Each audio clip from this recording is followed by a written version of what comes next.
Hi, I'm Jillian. Welcome back. Today we're going to go over some of the things that I have been reading recently.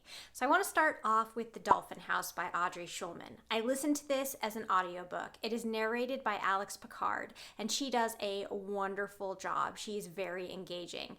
And before I get into the book, in case you aren't aware, I have an interview set up with Alex. So if you have ever had a question for someone who narrates audiobooks, please let me know below, because I will be sure to include your questions in the interview. Okay, so on to the book. The Dolphin House is historical fiction. It's based on real events that took place in the 1960s. There was some research that was funded by NASA, and these scientists were trying to figure out if dolphins could communicate with humans. Specifically, they were trying to get these dolphins to mimic human speech, to actually speak in human terms. There are controversies with this. It got strange. I went into this book blind, and I don't think that I would recommend that for most people. You have to be comfortable with reading about animal experimentation. Dolphins are very smart. I got chills when I was listening to parts of this book because I don't think I quite realized what they are capable of. In this book, we are following Cora.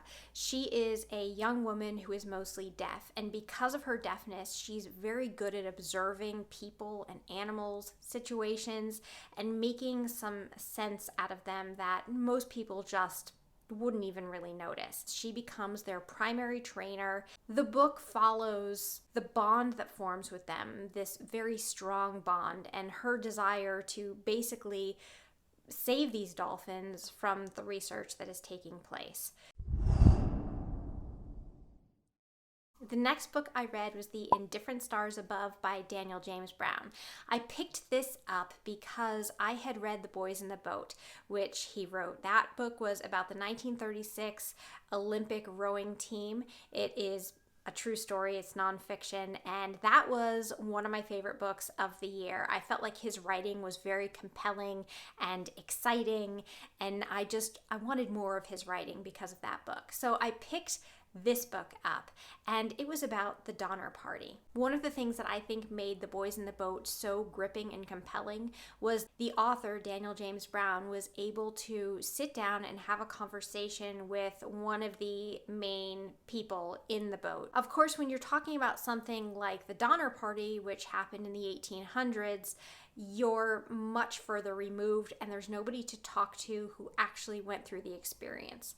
I felt as though Daniel James Brown did a very good job of recreating those sensations and feelings. He followed in their footsteps, so he was able to hear the sounds that the grass made, look at the stars, and really help us feel what they likely felt. He tried to anchor the book on one character, Sarah, who was a newlywed going on this trip with her new husband and her family. Though the book kind of used her as an anchor, I didn't really feel like it was as much about her as the back of the book made it sound like it would be. So if you don't know, the Donner Party was just one group out of many who were settling new land. So they left their homes in these covered wagons and they set out across the country. They had to make a decision about which way they would go. And the group of people who followed the advice of one man ended up stuck. And they ended up stuck in these horrible conditions, partly because they left too late, partly because it just was not a path that a covered wagon was really able to go on. They ended up stuck there over the winter, and they ended up starving and in a situation where they had to consume each other. You can watch it unfold. I felt like I was at their absolute bottom, and then it kept on getting darker and darker and darker. There was a section in this book where Daniel James Brown discusses kind of the different groups that form in situations like this, who is more likely to be consumed, what pushes people over the line. And I found that discussion very, very intriguing, and it kind of made me want to look at some of the other books that have explored this theme. So the third book that I am nearly done with, I am about 2/3 of the way through, is 1,000 Acres by Jane Smiley. And this is a book that is based on the play by Shakespeare, King Lear, which I have never read. I'm not familiar with. I didn't even realize they were connected until I started reading this and looked up a couple reviews.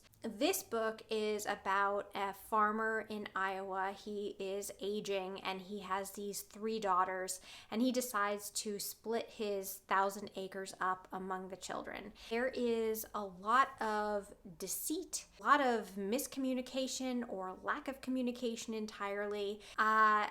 I'm not really liking the themes. It is beautifully written. It has this great imagery of these problems that these people are enduring and how it's like dust rolling across the plains, how it infiltrates all these little aspects of their lives and you can't shake it out. I still have a little bit to go here. I can very clearly picture what is happening in these pages. So far, it's just not a story that's really hitting home with me. We'll see. We'll see what ends up happening. So I'll be finishing this up soon, and I have a haul coming from the library, which I'm really excited about, and I will share that with you soon. So thank you all so much for watching, and I will see you next time.